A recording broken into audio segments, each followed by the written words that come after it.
ये कहानी है एक छोटे से हीरापुर गांव की, जहां रामू और शामू दो भाई आपस में मिलकर रहते थे। शामू को खाना बनाना बहुत पसंद था और शामू बहुत ही अच्छा खाना बना लेता था। रोज सुबह शामू कुछ अलग अलग पकवान बनाता है और दोनों ही मिलकर बहुत ही मजे से खाता है। और बड़ा भाई बोलता है, अरे भाई, सुबह सुबह तेरे हाथों का बना हुआ नाश्ता मिल जाती है तो लगता है पेट एकदम सा खुश हो गया हो। सच में भाई, तेरे हाथों में पिताजी जैसे खाना बनाने का स्वाद है। हाँ भैया, सही बोले। पिताजी का आशीर्वाद हमारे ऊपर है, इसलिए तो मैं इतना अच्छा खाना बना पाता हूँ। दोनों ही खाते खाते बात करने में इतना खो जाते हैं कि उन लोगों को याद ही नहीं है कि दुकान खोलने जाना है।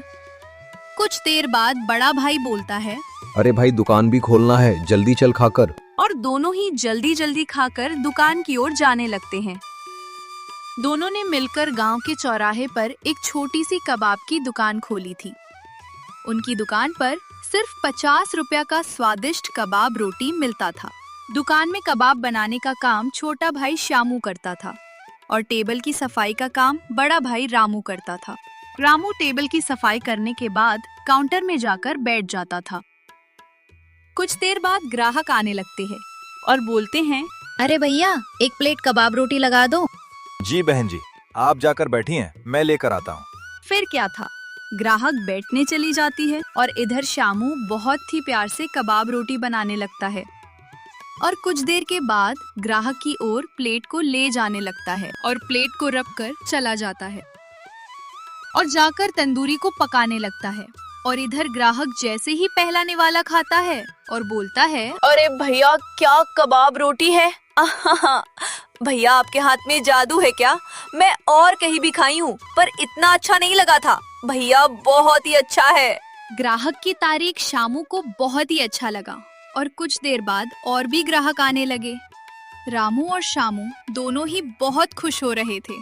फिर शामू और भी ग्राहक लोग को कबाब रोटी देने जा रहा होता है और शामू टेबल पर कबाब रोटी रखकर फिर से अपने चूल्हे के पास चले आता है और भी ग्राहक आकर बैठ जाते हैं। अरे भैया, 2 प्लेट कबाब रोटी इधर भी लगा देना। हाँ भैया, तुरंत ही लाता हूँ। शामू कबाब रोटी को तैयार करके ग्राहक की ओर ले जाने लगता है और टेबल पर रख देता है और ग्राहक लोग से बात करने लगता है। और इधर लल्लू समोसा वाला उसकी दुकान में भीड़ देखकर मन ही मन सोचने लगता है, इन दोनों भाइयों के कारण मेरे समोसा नहीं बिक रहे हैं। साला सारे लोग कबाब रोटी खाने जा रहे हैं। ऐसा ही रहा तो मेरी दुकान तो ठप हो जाएगी। इन दोनों का कुछ करना होगा। अगर रामू की शादी मेरी सगी बहन से करवा दूं, तो इन दो भाइयों का रिश्ता खत्म हो जाएगा, क्योंकि जो मैं अपनी सगी बहन को बोलूंगा वो ठीक वैसे ही करवाएगी। लल्लू समोसा वाला जानता था कि शामू की वजह से ये दुकान चल रही है। लल्लू समोसा वाला का मकसद था कि कैसे भी करके इन दोनों को अलग करना है। और धीरे धीरे शाम हो जाती है और दोनों भाई दुकान को साफ सफाई कर अपने घर की ओर जाने लगते हैं। दोनों भाई घर आकर बात करने लगते हैं। भैया, आज की कमाई तो बहुत अच्छी हुई है। हाँ भाई, सच में आज तो बहुत अच्छी कमाई हुई है। ऐसे ही भगवान अपनी कृपा हम लोग पर बनाए रखें तो हम लोग भी बहुत जल्दी ही अमीर हो जाएंगे। हाँ भैया, ठीक बोले आप। और जितनी भी कमाई होती थी दोनों आपस में आधा आधा बांट लेते थे। फिर क्या था, दोनों लोग खाना खाकर सो जाते हैं। अगले दिन भी वैसे ही ग्राहक आ चुके थे, क्योंकि जितने लोग कल खाए थे वो जाकर अपने घर और आसपास के लोगों को बोले तो सारे लोग ऑफिस जाने से पहले रामू और शामू की दुकान में जाकर नाश्ता करने का निर्णय लेते हैं। शामू तंदूरी रोटी लेकर लोगों की ओर जाने लगता है और सारे लोगों को परोस देता है। तभी उधर से एक गरीब भिखारी आता है और बोलता है, अरे बेटा, मैं 2 दिनों से कुछ नहीं खाया। तभी शामू पीछे घूम के बाबा की ओर आने लगता है। कुछ बचा कुचा हो तो दे देना, भगवान तेरा भला करेगा। ये आप कैसा बात कर रहे हैं बाबा? आप वहाँ चेयर पर बैठिए, मैं आपके लिए स्पेशल कबाब रोटी लेकर आता हूँ। शामू कबाब रोटी लाने चला जाता और बाबा इधर बैठ जाते। दूर से खड़ा विनोद काका उन दोनों को देख रहे थे और उनकी बात सुन रहे थे। शामू बाबा के लिए बहुत ही प्यार से कबाब रोटी बनाने लगता है और कुछ देर बाद बाबा के और ले जाने लगता है। टेबल पर रख देता है। बाबा बहुत ही चाव से खाने लगते हैं। ऐसा लग रहा था कि बाबा कितने दिनों से नहीं खाए हैं। विनोद काका सोच रहे थे कि श्यामू कितना अच्छा है, उसका दिल कितना साफ है, लोगों के लिए कितना करुणा रखता है भगवान, इसको बहुत आगे बढ़ाएं। ऐसे ही कुछ महीने पार हो जाते हैं। रामू और शामू की दुकान पूरी गांव में फेमस हो गई थी और लोग दूर दूर से खाने के लिए रामू और शामू की दुकान आने लगे और बड़े बड़े सेठ भी रामू और शामू की दुकान आने लगे हैं। रामू और शामू दिन पर दिन अमीर होते गए और पुराने घर को तुड़वा कर नए घर पर आ दोनों भाई टीवी देख रहे होते हैं। तभी पीछे से लल्लू समोसे वाला आता है और बोलता है, अरे बिटवा, तो लोग क्या कर रहा है? तभी दोनों भाई पीछे मुड़कर देखते हैं। अरे लल्लू भैया, बहुत दिनों बाद आए हैं। आए लल्लू भैया, आके बैठ जाइए। लल्लू जाकर शामू के पास बैठ जाता है। और लालू भैया, कैसा आना हुआ? अरे श्यामू बेटा, तेरे भैया के लिए मैं अपनी बहन का रिश्ता लाया हूँ। लालू समोसा वाला अपनी बहन की फोटो मोबाइल पर शामू को दिखाने लगता है। हाँ लल्लू भैया, बहुत ही अच्छी लगी है भाभी जी हमें। तो क्या मैं ये मान लूं कि ये शादी जल्दी होगी? हाँ लल्लू भैया, मनाना क्या है ये, मान लो शादी हो गई। ठीक है श्यामू, तो मैं चलता हूँ। जल्दी ही मुलाकात होगी आपसे। कुछ दिनों के बाद शादी होने लगता है। पंडित जी बोलते हैं, जजमान, आप दोनों की शादी अब संपन्न होने वाली है। आप माता रानी को हाथ जोड़कर बोलिए कि हे माँ, हम वचन देते हैं अपनी वाइफ को बीच बीच में ब्यूटी पार्लर ले जाएंगे और बीच बीच में मेकअप का सामान खरीदेंगे और बीच बीच में गुपचुप भी खिलाएंगे। सुख दुख में हमेशा साथ देंगे। हे माँ, हम वचन देते हैं कि अपनी वाइफ को बीच बीच में ब्यूटी पार्लर भी ले जाएंगे और बीच बीच में मेकअप का सामान भी दिलवा देंगे और बीच बीच में गुपचुप भी खिलाएंगे और हमेशा सुख दुख में साथ देंगे। अब आप बोलिए, मैं अपना पति का पैसा कम से कम खर्चा करूंगी और पति से कोई भी सामान के लिए जिद ज्यादा नहीं करूंगी और टाइम टाइम पर पति को खाना भी देंगे और पति से झगड़ा कम से कम करूंगी। मैं अपना पति का पैसा कम से कम खर्च करूंगी और पति से कोई भी सामान के लिए ज्यादा जिद नहीं करूंगी और टाइम टाइम पर पति को खाना भी दूंगी और पति से झगड़ा भी कम करूंगी। आप लोग का शादी संपन्न होता है। आप लोग मेरा दक्षिण मुझे दे दीजिए, स्वाहा। और दोनों ही पंडित जी से आशीर्वाद देते हैं। सारे लोग बैठकर खुशी खुशी टीवी देख रहे होते हैं और पॉपकॉर्न खाते खाते हंसी मजाक कर रहे होते हैं। ऐसे ही कुछ दिन बीतने लगते हैं। कुछ दिनों बाद कमला रामू को कुछ बोलने जाती है। अजी सुनते हो? अरे हाँ, क्या हुआ कमला? अजी आपसे कुछ बात करनी थी। क्या बात है, बोलो। कुछ दिनों से मैं देख रहा हूँ तुम बहुत ही परेशान हो। ऐसा क्या बात है? तभी शामू पुकारने लगता है, अरे ओ भाभी, कहाँ आप हो? मुझे खाना दे दो, मुझे बाजार जाना है राशन लाने के लिए। अजी बाद में बोलूंगा, अभी मैं जा रहा हूँ देवर जी को खाना देने के लिए। हाँ ठीक है, जाओ। कमला जाने लगती है शामू को खाना देने के लिए। कुछ घंटे बाद रामू फोन देख रहा होता है। तभी उसकी वाइफ आती है और पलंग पर बैठ जाती है और कुछ देर बाद बोलती है, अजी आपसे कुछ बात बोलना है। हाँ बोलो कमला, क्या बात है? अजी मैं कह रही थी कि मैं कुछ दिनों से देख रही हूँ कि जितनी भी कमाई हो रही है उसमें से आप आधा पैसा अपने भाई को दे रहे हो और आधा आप रख ले रहे हो।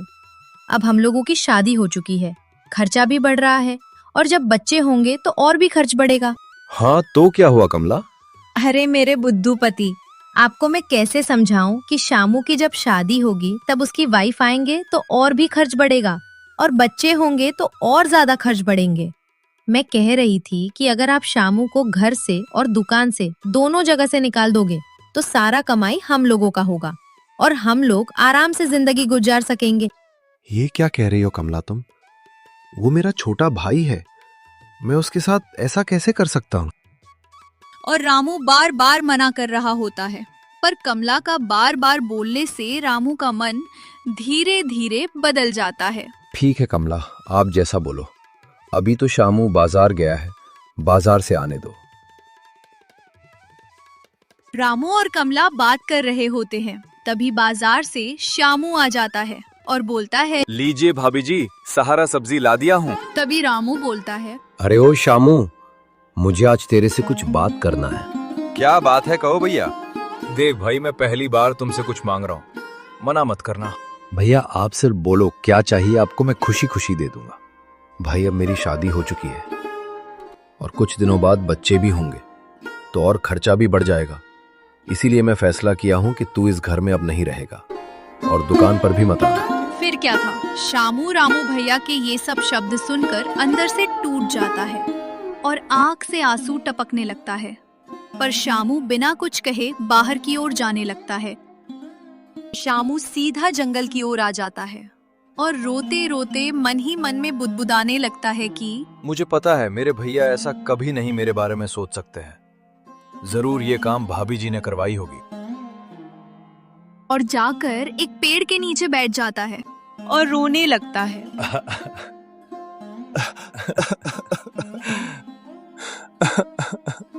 तभी वहां पर एक बाबा आते हैं और बोलते हैं, अरे बेटा, तू क्यों रो रहा है? क्या बताऊं बाबा, मेरे भैया ने मुझे घर से निकाल दिया है और दुकान से भी। रो मत बेटा, मुझे पता है कि तू दिल का बहुत ही अच्छा व्यक्ति है। तभी शामू खड़ा हो जाता है और बाबा बोलते हैं, बेटा, मुझे पता है कि तेरे भैया ने तुझे नहीं निकला है। तेरी भाभी ने तेरे भैया के कान में ताना मारा है और तुझे घर से निकलवाया है। बेटा, तू हार क्यों मान रहा है? मुझे पता है कि तेरे हाथों में हुनर है। तू हार मत मान। तू जा और उसके बगल में अपनी ढाबा खोल लेना, जिससे उन लोगों की ढाबा उतना नहीं चलेगा, क्योंकि लोग तेरे हाथों के खा खा कर लोगों को तेरी हाथों का आदत लग गई है। अरे हाँ बाबा, आप सही बोल रहे हो। मैं इतना टूट चुका था कि मुझे अपने हाथों का हुनर ही भूल गया था, कि वो दुकान सिर्फ मेरी वजह से चल रही थी। ठीक है बाबा, मैं चलता हूं। इतना कहकर शामू जाने लगता है। कुछ दिनों बाद शामू अपनी कबाब रोटी की दुकान ठीक अपने बड़े भाई के बगल में खोल देता है। अब रामू की वाइफ कैश काउंटर में बैठ रही थी और रामू कबाब रोटी बना रहा था। तभी कुछ ग्राहक रामू की दुकान में आते हैं और बोलते हैं, अरे भैया, 2 प्लेट कबाब रोटी लगा देना। हाँ भैया, आप लोग बैठ जाइए, जाकर मैं अभी लेकर आता हूँ। फिर दोनों ही ग्राहक बैठने के लिए चले जाती है। फिर कुछ देर बाद रामू कबाब रोटी ले जाने लगता है और जाकर टेबल पर रख देता है और फिर अपनी चूल्हे की ओर आने लगता है। जैसे ही ग्राहक पहला निवाला खाता है और बोलता है, अच्छी यार, कितना गंदा टेस्ट है। पहले तो बहुत अच्छा बनाता था, पर अब पहले जैसा वाला टेस्ट नहीं है। पूरा मुंह का टेस्ट बिगाड़ दिया। हाँ यार, सच में उतना अच्छा नहीं लग रहा। मैं नहीं खाऊंगी। और तब चलो कहीं और खाएंगे। फिर दोनों ही वहां से उठकर शामू की दुकान की ओर जाने लगते हैं। रामू पीछे मुड़कर देखा है कि ग्राहक लोग सारा खाना छोड़कर शामू की दुकान की ओर जाने लगा। कुछ देर के बाद एक बाबा आते हैं और रामू को बोलते हैं, अरे बेटा, कुछ खाने के लिए है तो दे दो, तेरा भला होगा। अरे यार, सुबह सुबह आप लोग कहाँ से आ जाते हो? यहाँ कुछ नहीं है यहाँ से जो। बस ये बात सुनकर बाबा गुस्से से बोलते हैं, ये अहंकार तुझे कुछ दिनों में पता चल जाएगा। मुझे दिख रहा है कि तेरा दिन अब खराब आने वाला है। ये सब बोलकर बाबा गुस्से से वहां से चले जाते हैं और शामू की दुकान में जाकर खड़े हो जाते हैं और शामू को कहते हैं, अरे बेटा, कुछ खाने के लिए मिलेगा क्या? शामू की सुबह से मोहनी नहीं हुई थी, तब भी वो बिना कुछ सोच बाबा को बोलता है, हाँ बाबा, बैठ जाइए, मैं अभी लेकर आता हूँ गर्मा गर्म कबाब रोटी। बाबा जाकर चेयर पर बैठ जाते हैं और शामू कबाब रोटी लेकर आने लगता है और आकर टेबल पर रख देता है और चला जाने लगता है और बाबा इधर खाने लगते हैं। कुछ देर बाद बाबा खाकर संतुष्ट हो चुके हैं और बाबा उठकर शामू की ओर जाने लगते हैं और रुक जाते हैं और बोलते हैं, अरे बेटा, कबाब रोटी तूने तो बहुत ही प्यार से बनाया है। मैं तुझे आशीर्वाद देता हूँ कि तेरी दुकान हमेशा चलती रहे। और इतना बोलकर बाबा चले जाते हैं। कुछ देर बाद वही ग्राहक आने हैं जो कुछ देर पहले रामू की दुकान में आया था और आकर खड़ा हो जाता है और बोलता है, अरे भैया, 2 प्लेट कबाब रोटी अच्छे से बना कर दो। हाँ भैया, आप लोग जाकर बैठ जाइए, मैं अभी लेकर आता हूँ। और दोनों ही बैठने के लिए चले जाते हैं और इधर शामू कबाब रोटी तैयार करने लगता है और फिर शामू ग्राहक की ओर जाने लगता है और टेबल पर कबाब रोटी रख देता है और वापस अपने चूल्हे की ओर आने लगता है। फिर रामू अपनी कबाब पकाने लगता है। फिर कुछ घंटे बाद और ग्राहक भी आने लगते हैं। धीरे धीरे शामू की दुकान में बहुत भीड़ लग जाती है और दूर से खड़ा बड़ा भाई और भाभी उनकी ओर देख रही थी। उनकी दुकान में एक भी कस्टमर नहीं थी। फिर वो लोग अपने आपस में बात करने लगते हैं। फिर कुछ देर बाद दोनों आते हैं और शर्म से दोनों नीचे झुक जाते हैं और कमला रोते रोते शामू को बोलती है, देवर जी, इसमें आपकी भैया का कोई गलती नहीं है। आपके घर से निकलवाने की बात मैं रोज करता था, इसीलिए आपका भैया परेशान हो गए थे, इसलिए ऐसा किया कि सारा दौलत, पैसा, घर, जमीन सब मेरा होगा। मेरे मन में लालच आ चुका था, इसीलिए मैंने ऐसा किया। मुझे माफ कर दो देवर जी। हाँ भाई, हम दोनों को हमारी गलती का एहसास हो गया है। हम दोनों को माफ कर दे भाई। ठीक है भैया, और भाभी जी आप लोग को जब एहसास हो गया तो मैंने आप लोगों को माफ कर दिया। अगले दिन से रामू और श्यामू एक ही दुकान पर दोनों मिलकर काम करने लगते हैं और इधर काउंटर पर कमला बैठी है और श्यामू कबाब को पकाता है और रामू सारे लोगों को कबाब रोटी देने जाता है। फिर ऐसे ही दिन बीतने लगे हैं और श्यामू और रामू की वाइफ मिलजुल के एक साथ अच्छे से रहने लगे। तो हेलो गाइस, कैसी लगी आप लोगों को हमारी वीडियो? अच्छा लगा हो तो चैनल को सब्सक्राइब करें, क्योंकि हमारा 2000 के करीब है हमारा यूट्यूब फैमिली। सारे बंदे चैनल को सब्सक्राइब करें और वीडियो को लाइक करें। आज के लिए बाय बाय।